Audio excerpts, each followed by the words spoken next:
Namaste. Welcome to Krishna Disaster Relief.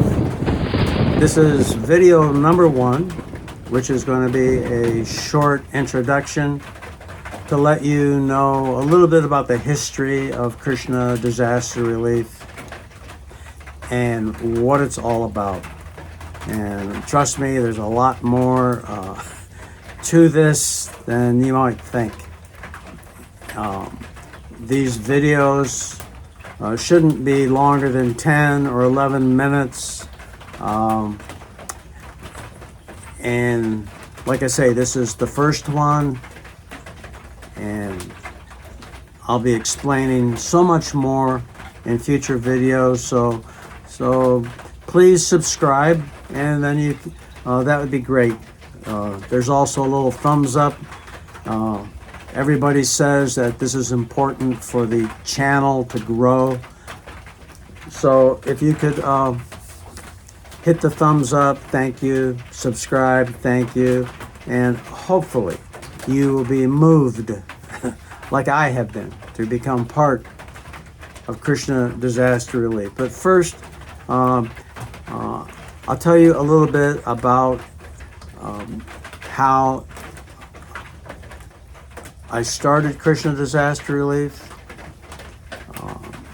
back in 1990. Now that's a long time ago, but and here it is here 35 years later that I'm finally I finally hired a law firm to obtain for Krishna Disaster Relief a 501c3 designation. That comes from the Internal Revenue Service. It takes several months to get that, but first the state, I live in Texas, so the first thing the law firm had to do was to establish Krishna Disaster Relief as a nonprofit in the state of Texas. That's been completed. We have our EIN number. That's kind of like a social security number for a corporation. So we've accomplished that. Now all the paperwork has been submitted to the IRS for the 501c3. And I'm thinking maybe around the end of August we will receive that. We have a website, KrishnaDisasterRelief.com. Pretty easy to remember. We have an email address, KrishnaDisasterRelief@gmail.com. Pretty easy to remember. And we have this YouTube channel, Krishna Disaster Relief. But like I said, it's all started back in 1990. 35 years ago, when I was the director for Food for Life in Denver, feeding the homeless. But as fate had it, a large tornado hit Lyman, Colorado, a few hours drive east of Denver, and I was inspired to go there and to help the best I could. So I had just recently purchased a step van, and I was in the process of converting it. So the step van really wasn't ready, but I took it anyhow. I'll include some pictures to show you the before and after. I was kind of proud of this step van.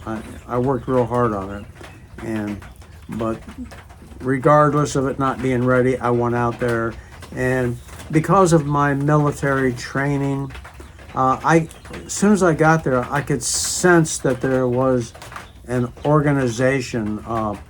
The relief efforts weren't haphazard. Just to be there, I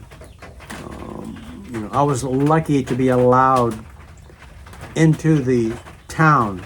There are roadblocks, but they could see that I was there for a legitimate reason to pass out food.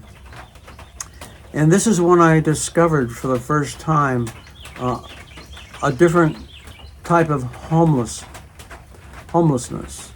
People who are temporarily homeless due to a natural disaster. You know, their homes have been destroyed. That doesn't mean that they're homeless like the people on the streets of Denver. You know, they have insurance. They're going to rebuild their homes, but for a very short period of time, they're temporarily homeless, and it's a very it can be a devastating, emotionally distraught time, you know, to see your home and your business destroyed. So I wanted to investigate this further. So shortly, over time, I learned about the structure. There's actually an organization's a structure kicks in. It kicks in, and things go in motion in a planned way. And I learned about that. I became part of that. I took training. I became certified. There's many certifications that a person could get. But I was there, and I was doing this.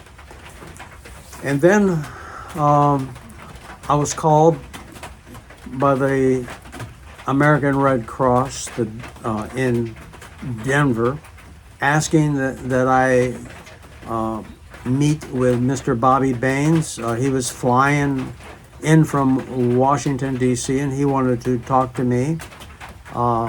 This was quite a surprise, as you can imagine. So I went to the Denver Federal Center. I met with him, and he proceeded to tell me something very, very interesting, and that was how the dietary landscape in America had greatly changed over the years, and that now there's all these vegetarians, and that during these natural disasters, there's really no single organization that is providing this service. I mean, we want to thank Salvation Army. I mean, they do show up. I mean, they are rock solid in their disaster relief efforts, but you know, they show up with hot dogs and hamburgers,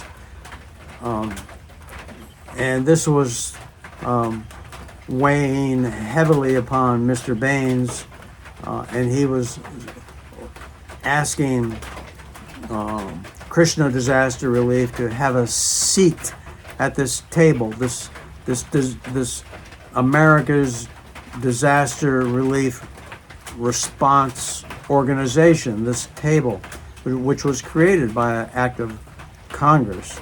And if you're sitting at that table, if you have a seat at that table, you are part of the federal government. I mean, this was huge, and this is what Mr. Baines was offering me. He was going to make it happen. He wanted it to happen. He flew all the way out from Washington to make this happen, and you know, I feel personally obligated to still, after 35 years, I'm trying to make this happen. I was not able to make it happen. I could not get the across-the-board support back in 1990. I couldn't get that. I got it I had a couple very important supporters, but I needed more than just a couple. I needed across-the-board support, and that was not coming at all.